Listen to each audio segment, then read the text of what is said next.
당장 철거하라고. 도대체 우리 지하철에 한글은 왜 있는 거야? 도쿄 하마마스 초역 개찰구 앞 10여 명의 사람들이 모여 격렬한 언쟁을 벌이고 있습니다. 역무원들이 말리려 애쓰고 있었지만 역부족이었습니다. 도대체 그들에게 무슨 일이 벌어진 걸까요? 오늘의 사연 지금 시작합니다. 잠깐만요.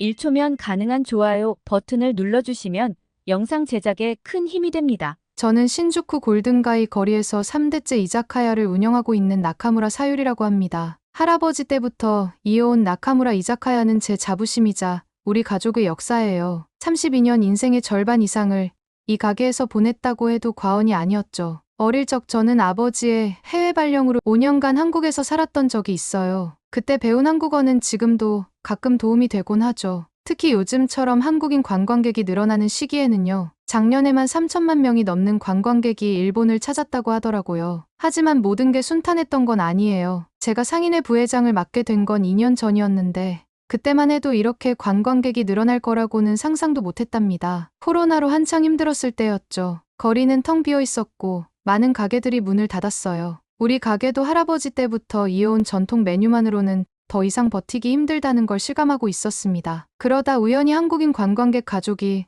제 가게를 찾은 적이 있었어요. 한국어로 인사를 건네자 그들의 얼굴에 피어난 미소를 아직도 잊을 수가 없네요. 그날 이후 저는 조금씩 변화를 시도했어요. 메뉴판에 한글을 추가하고 한국인들이 좋아할 만한 안주도 개발했죠. 놀라운 건 그때부터였어요. 입소문이 나면서 한국인 관광객들의 발길이 이어졌고 매출은 서서히 회복되기 시작했답니다. 다른 상인들도 이런 변화를 눈여겨보더니 하나둘 다국어 메뉴판을 준비하기 시작했어요. 지금 생각해보면 그때가 전환점이었던 것 같네요. 지하철역에도 한글 안내판이 늘어나고 거리는 활기를 되찾았으니까요. 작년부터는 신주쿠 상권의 공실률도 1% 미만으로 떨어졌다고 하더라고요. 하지만 며칠 전 이런 변화를 못마땅하게 여기는 사람들이 나타났어요. 극우 성향의 정치인들이 한글 표기 철거를 요구하고 나선 거죠. 신주쿠역 앞에서는 매일같이 고성이 오가고 있었어요. 일본은 일본어만 있으면 충분해. 관광객들 때문에 우리 거리가 망가지고 있어. 저는 이런 목소리를 들을 때마다 마음이 무거워졌죠.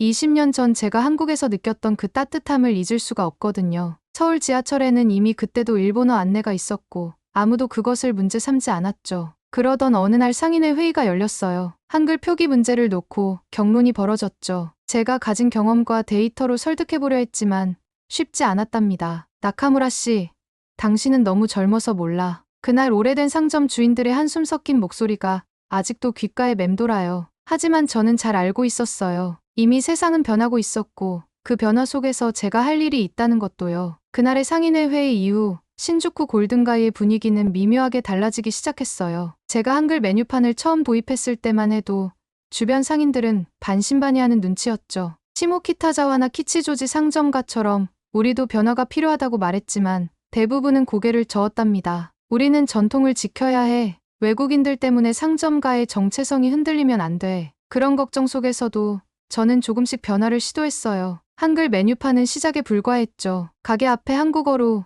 오늘의 추천 메뉴도 써붙이고 계산대 앞에는 한국어 인사말도 붙여뒀어요. 사소해 보이는 변화였지만 그게 전부 달라지는 계기가 됐더라고요. 처음으로 변화의 조짐을 느낀 건 우리 가게 맞은편의 타코야키 가게 주인 모리 씨였어요. 어느 날 저녁 그가 머쓱한 얼굴로 찾아왔죠. 나카무라 씨, 혹시 메뉴판 번역 좀 도와주실 수 있나요? 그렇게 시작된 변화는 물결처럼 퍼져나갔어요. 한 달 만에 우리 골목에 5개 가게가 한글 메뉴를 도입했고 매출은 눈에 띄게 늘어났답니다. 특히 주말이면 한국인 관광객들로 가게가 북적이기 시작했죠. 상인회의 월별 매출 보고서는 이런 변화를 숫자로 보여줬어요. 다국어 메뉴를 도입한 가게들의 매출은 평균 30% 이상 증가했고 특히 우리 골목은 공실률이 1% 미만으로 떨어졌더라고요. 빈 점포가 하나둘 채워지면서 거리도 활기를 되찾았죠. 하지만 이런 변화를 못마땅하게 여기는 사람들도 있었어요. 40년 넘게 우동집을 운영해 온 사토 씨는 한글 메뉴판을 보면 눈살을 찌푸렸죠. 상인회 이사회에서도 찬반이 갈렸어요. 젊은 상인들은 대부분 변화에 찬성했지만 고령의 상인들은 전통이 사라질까봐 걱정했답니다. 어느 날은 사토 씨가 저를 찾아왔어요. 평소엔 말도 잘 걸지 않던 분이었는데 그날따라 표정이 심각해 보였죠. 나카무라 씨, 당신 아버님이 이런 걸 보시면 뭐라고 하실 것 같소? 순간 가슴이 철렁했어요. 하지만 이내 마음을 다잡았죠. 우리 아버지도 늘 말씀하셨으니까요. 이자카야는 사람과 사람을 이어주는 공간이라고. 국적이나 언어는 중요하지 않다고요. 상인회 회장님은 이런 갈등 속에서 중립을 지키려 애쓰셨어요. 찬성파와 반대파의 의견을 모두 듣고 서서히 합의점을 찾아가자고 하셨죠. 하지만 그건 생각보다 쉽지 않았답니다. 매주 열리는 상인회 회의는 점점 더 팽팽한 긴장감으로 가득 찼어요. 그러던 중 흥미로운 소식을 들었어요. 시모키타자와 상점가가 다국어 안내 시스템을 도입한 후 상권이 살아났다는 거였죠. 젊은 상인들 사이에서는 우리도 그들처럼 해보자는 이야기가 나오기 시작했어요. 하지만 그때는 몰랐어. 이런 작은 변화들이 엄청난 파장을 불러일으킬 거라는 걸. 어느 날 아침 가게 문을 열려다 발견한 거대한 낙서 때문에 가슴이 철렁 내려앉았어요. 한글은 필요 없다. 일본을 지키자. 새까만 스프레이로 쓰여진 글자들이 우리 가게 셔터에 가득했어요. 순간 온몸에 한기가 느껴졌어요. 이건 더 이상 우리 상점가만의 문제가 아니었으니까요. 그날의 협박성 낙서 이후 저는 밤늦게까지 가게에 앉아 장부를 들여다봤어요. 지난 6개월간의 매출 기록, 손님들의 국적별 통계, 메뉴 선호도까지 모든 걸 하나하나 정리했죠. 이런 데이터로 사람들을 설득할 수 있을까 망설여졌지만 제가 할 수 있는 건 이것뿐이었어요. 우리 가게의 변화는 분명했어요. 한글 메뉴를 도입한 후 매출은 45% 증가했고 특히 젊은 여성 관광객들의 방문이 눈에 띄게 늘었죠. 저는 이런 변화가 우리 가게만의 이야기가 아닐 거라 생각했어요. 시모키타자와와 키치조지 상점가를 직접 찾아갔어요. 그곳의 상인회 관계자들은 흔쾌히 자료를 공유해 주었죠. 다국어 안내 시스템을 도입한 후 두 지역 모두 상권이 활성화되었다고 해요. 특히 인상 깊었던 건 한국발 프랜차이즈들의 성공 사례였어요. 보세요. 공차나 흑화당 앞에 늘 줄 서 있는 사람들을 1시간도 더 기다리면서요. 현장을 방문하면서 깨달은 게 또 하나 있었어요. 한국인 관광객들의 소비 패턴이 달라졌다는 거죠. 2023년에만 3천만 명이 넘는 관광객이 일본을 찾았는데 그중에서도 한국인들의 소비력이 눈에 띄게 성장했더라고요. 자료를 정리하면서 재미있는 사실을 발견했어요. 우리 골목 식당들 중에서 한글 메뉴를 도입한 가게들의 매출이 평균 30% 이상 높았던 거예요. 특히 젊은 여성 관광객들이 많이 찾는 가게일수록 그 차이가 더 컸죠. 하지만 가장 큰 변화는 단골 손님들의 증가였어요. 한 번 왔던 손님들이 다시 찾아오는 경우가 많아졌거든요. 한국인 관광객들은 SNS를 통해 자신들이 좋았던 가게를 적극적으로 공유했고 그게 또 다른 손님들을 불러들였죠. 상인회 회의 전날 밤늦게까지 프레젠테이션 자료를 만들었어요. 우리 골목의 매출 데이터, 시모키타자와와 키치조지의 성공 사례, 관광객 통계까지 모든 걸 하나하나 정리했죠. 그리고 마지막으로 우리 가게 앞에 붙었던 협박성 낙서 사진도 넣었어요. 그 밑에는 이런 문구를 적었죠. 우리는 선택해야 합니다. 두려움에 멈춰설 것인지 아니면 변화를 받아들이고 성장할 것인지. 다음 날 아침 상인회 회의실로 향하는 발걸음이 무거웠어요. 특히 한글 표기를 극렬히 반대하는 우동집 사토씨와 마주칠 생각을 하니 가슴이 덜컥 내려앉았죠. 40년 넘게 이 골목을 지켜온 그의 완고한 태도를 생각하면 더욱 그랬어요. 하지만 이제는 더 이상 물러설 수 없었어요. 숫자는 거짓말을 하지 않으니까요. 상인회 회의실은 평소보다 훨씬 긴장감이 감돌았어요. 제가 준비한 프레젠테이션이 끝나자 잠시 정적이 흘렀죠. 하지만 그것도 잠시였어요. 나카무라 씨, 그런 숫자 노름보다 더 중요한 게 있지 않습니까? 사토 씨가 자리에서 벌떡 일어났어요. 그의 손에는 신문이 들려 있었죠. 여기 보십시오. 오노데라 의원님의 말씀이에요. 한국인들은 자신들이 영어를 잘한다고 자화자찬하지 않습니까? 그런데 왜 우리가 한글 표기를 해야 합니까? 사토 씨는 트위터 게시물을 프린트해서 돌렸어요. 홋카이도현 의원이 올린 글이었죠. 도쿄 모노레일 전광판에 한글 표기를 비난하는 내용이었어요. 이건 시간 낭비입니다. 우리의 정체성을 지켜야 해요. 샤쿠타 선생님도 말씀하셨잖아요. 한글로 된 안내판을 보면 구역질이 난다고. 회의실이 술렁였어요. 사토 씨의 발언은 계속됐죠. 이 기분 나쁜 글자들을 우리 거리에서 모두 없애야 합니다. 게다가 요즘은 한국인 관광객도 줄고 있다면서요? 더 이상의 한글 표기는 필요 없습니다. 그의 목소리에는 분노와 적개심이 가득했어요. 마치 오노데라 의원의 트윗에 달린 8,600만 개의 좋아요가 그의 등을 떠미는 것 같았죠. 저는 무거운 마음으로 자리에서 일어났어요. 하지만 그때였어요. 잠깐만요. 사토 씨, 제가 이번 주말에 서울에 다녀오려고 하는데 함께 가보시는 게 어떨까요? 상인회 회장님의 뜻밖의 제안에 모두가 놀란 듯했어요. 특히 사토 씨의 표정이 복잡해 보였죠. 제 손자가 서울대학원에 가려고 하는데 현지 답사도 할 겸 한번 가보려고요. 사토 씨도 손자분이 서울 유학을 고려하고 있다고 하지 않으셨나요? 긴 침묵이 이어졌어요. 그리고 마침내 사토 씨가 입을 열었죠. 알겠습니다. 한번 가보죠. 사토 씨가 서울로 떠나기 전날 우리 가게에 들렀어요. 평소의 강경한 모습은 온데간데 없이 조금은 불안해 보였죠. 나카무라 씨, 제가 영어도 못하고 한국어는 더더욱 모르는데 괜찮을까요? 40년 넘게 우동집만 지켜온 그가. 게다가 얼마 전까지 한글 표기에 극렬히 반대하던 그가 이제 서울로 간다니 아직도 믿기지 않는 현실이었어요. 걱정 마세요. 서울은 의외로 친절한 도시일 거예요. 솔직히 저도 반신반의했어요. 오노데라 의원의 트윗을 좋아요 누르고 다니던 사토 씨가 과연 서울에서 어떤 마음의 변화를 겪게 될지. 일주일 후 사토 씨는 완전히 다른 사람이 되어 돌아왔어요. 저희 가게로 헐레벌떡 달려온 그의 첫 마디가 아직도 생생해요. 나카무라 씨, 우리가 완전히 틀렸어요. 그의 손에는 수첩이 들려 있었어요. 서울에서 찍은 사진들과 메모로 가득했죠. 특히 서울 지하철 시스템에 대한 기록이 빼곡했어요. 도착하자마자 깜짝 놀랐어요. 서울역에 일본어 안내판이 있더군요. 처음엔 특별한 역인가 했는데 이게 웬걸요? 어느 역을 가도 마찬가지였어요. 사토 씨의 목소리에는 흥분이 가득했어요. 13개 언어로 된 안내 시스템, AI 통역 기계로 직원과 대화하는 모습, 와이파이가 잘 터지는 지하철 내부까지.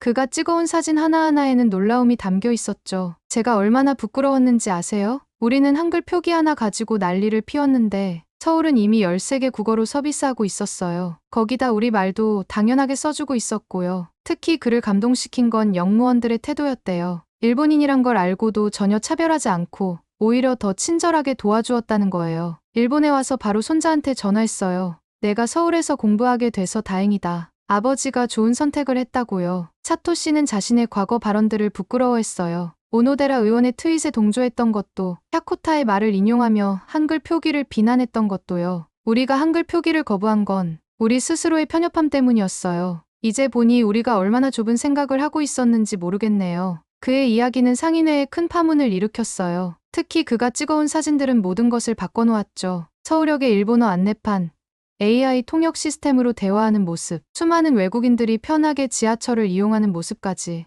이제는 우리도 변해야 해요. 더는 과거의 편견에 사로잡혀 있을 순 없어요. 평소 조용하던 사토 씨가 그날은 쉬지 않고 말을 이어갔어요. 한글 표기 반대를 주도하던 그가 이제는 가장 적극적인 지지자가 되어 있었죠. 그의 눈빛에는 처음 보는 열정이 가득했어요. 사토 씨의 서울 방문 이후 상인회는 완전히 달라졌어요. 매주 목요일 저녁 회의는 이제 다국어 서비스 도입을 위한 열띤 토론의 장이 되었죠. 특히 관광청이 내년 예산을 대폭 늘렸다는 소식은 우리에게 큰 힘이 되었어요. 우리도 서울처럼 해봅시다. 골목 입구부터 다국어 안내판을 설치하는 거예요. 놀랍게도 이 제안을 한 건 다름 아닌 사토 씨였어요. 한글 표기에 가장 거세게 반대하던 그가 이제는 앞장서서 변화를 이끌고 있었죠. 처음에는 조심스러웠어요. 하지만 주변 상권의 성공 사례가 하나둘 들려오기 시작했죠. 공차나 흑화당 같은 한국 프랜차이즈 앞에는 매일 긴 줄이 늘어섰고 일본 사람들도 1시간 넘게 기다리며 줄을 섰다고 했죠. 우리도 저렇게 될 수 있을까요? 될 수 있습니다. 아니, 반드시 됩니다. 사토 씨는 서울에서 찍어온 사진들을 보여주며 열변을 토했어요. 그의 열정은 전염성이 강했죠. 한 달 만에 우리 골목 전체가 달라지기 시작했어요. 처음에는 메뉴판부터였어요. 각 가게마다 한국어, 영어, 중국어로 된 메뉴판을 제작했죠. 번역 비용이 부담됐지만 상인회에서 공동으로 진행하니 생각보다 저렴하게 해결할 수 있었어요. 변화는 곧 결실을 맺기 시작했어요. 2024년 1월부터 10월까지 일본을 찾은 한국인 관광객이 720만 명이라는 뉴스를 들었을 때 우리는 이미 그 변화를 피부로 느끼고 있었거든요. 특히 놀라웠던 건 외국인 관광객들의 소비 패턴이었어요. 2023년에는 관광객들의 총 지출액이 5조 엔을 기록했다고 하더라고요. 이건 코로나 이전보다도 높은 수치였죠. 손님들이 메뉴를 보면서 웃어요. 자기 나라 글자가 있다는 게 그렇게 반갑나 봐요. 40년 된 우동집 주인 사토 씨의 말에는 자부심이 가득했어요. 이제 그의 가게에는 한국인 단골도 생겼대요. 변화는 거기서 그치지 않았어요. 상인회는 더 큰 그림을 그리기 시작했죠.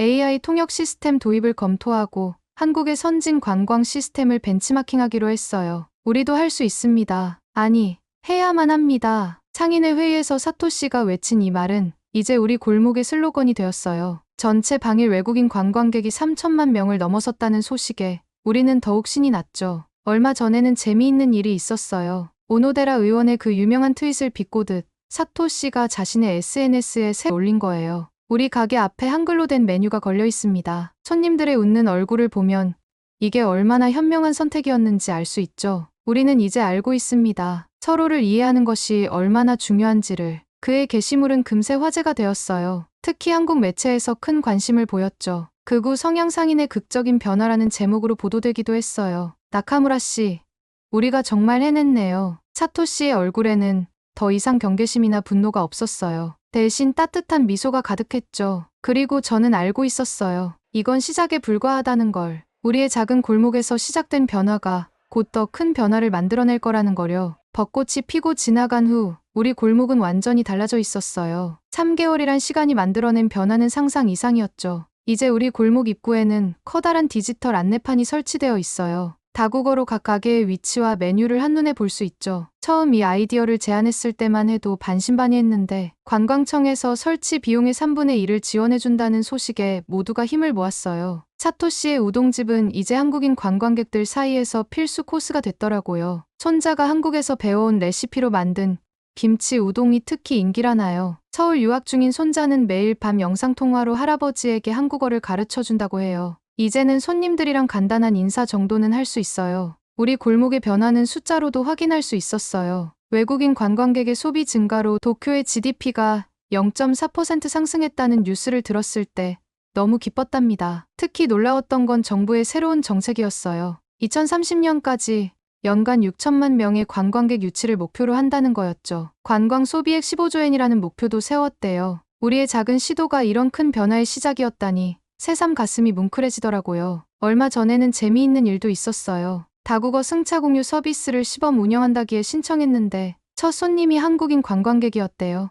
운전기사분이 얼마나 당황했는지 모른다며 웃더라고요. 하지만 앱 덕분에 무사히 목적지까지 모셨다나요. 나카무라 씨, 우리가 잘한 거 맞죠? 어느 날 저녁, 사토 씨가 문득 이런 말을 했어요. 한글 표기에 그토록 반대하던 그가 이제는 가게 앞에 어서 오세요라고 직접 써붙일 만큼 달라졌죠. 물론이죠. 사토 씨, 우리는 정말 잘했어요. 그리고 그건 사실이에요. 매달 수많은 일본인들이 한국을 찾는다는 뉴스를 보면서 새삼 느꼈죠. 우리가 서로를 이해하고 받아들이려 노력할 때 그만큼 관계도 좋아진다는 거려. 지난주에는 오사카와 후쿠오카에서 상인회 대표들이 우리 골목을 견학하러 왔어요. 우리의 변화가 이제 다른 도시로도 퍼져나가고 있는 거죠. 사토 씨는 이제 그들에게 이렇게 말해요. 처음에는 저도 반대했어요. 하지만 이제는 압니다. 변화를 두려워하지 마세요. 우리가 한 걸음 다가가면 손님들은 10걸음으로 화답해 주니까요. 얼마 전에는 흥미로운 광경을 목격했어요. 유럽에서 온 관광객들이 우리 골목을 찾아왔는데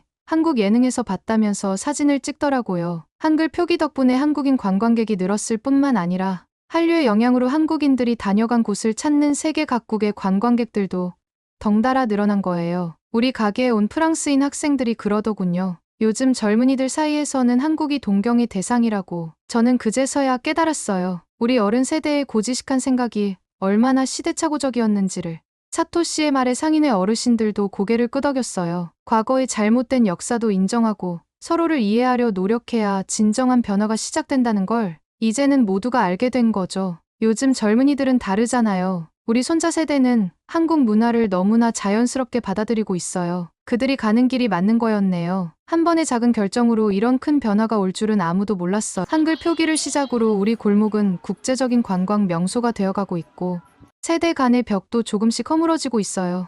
이 모든 것이 한국이라는 이웃이 있었기에 가능했다는 걸 이제는 누구도 부정할 수 없을 거예요. 오늘은 신주쿠의 한 이자카야 주인이 경험한 특별한 이야기를 들어보았습니다. 한글 표기 하나로 시작된 작은 변화가 얼마나 큰 파급 효과를 가져올 수 있는지, 또 한국의 포용적이고 선진적인 다국어 안내 시스템이 얼마나 앞서 나가고 있는지 다시 한번 확인할 수 있었습니다. 특히 서울 지하철의 13개 언어 지원 시스템과 AI 통역 서비스는 전 세계가 주목하고 있는 우수 사례가 되었죠. 이런 한국의 관광 정책이 이웃나라 일본의 변화까지 이끌어낸 것을 보면서 우리나라의 저력을 다시 한번 실감할 수 있었습니다. 여러분은 한글 표기를 둘러싼 일본의 변화에 대해 어떻게 생각하시나요? 오늘의 사연에 대한 여러분의 의견을 댓글로 남겨주세요. 감동뭉클에서는 여러분의 소중한 마음을 모아 사연 주인공들에게 전해드리고 있습니다. 여러분 주변에 감동적이거나 재미있는 실제 사연들을 제보받고 있으니 언제든 저희 공식 메일로 제보해주세요. 오늘 들려드린 사연에 공감하셨다면 구독과 좋아요 눌러주시고 주변 분들과도 공유해주세요. 여러분의 작은 관심과 응원이 더욱 좋은 콘텐츠를 만드는데 큰 힘이 됩니다. 오늘도 여러분의 하루의 작은 즐거움이라도 되었기를 바라며 지금까지 감동뭉클이었습니다. 끝까지 시청해주셔서 감사합니다. 다음에 더 감동적인 사연으로 찾아뵙겠습니다.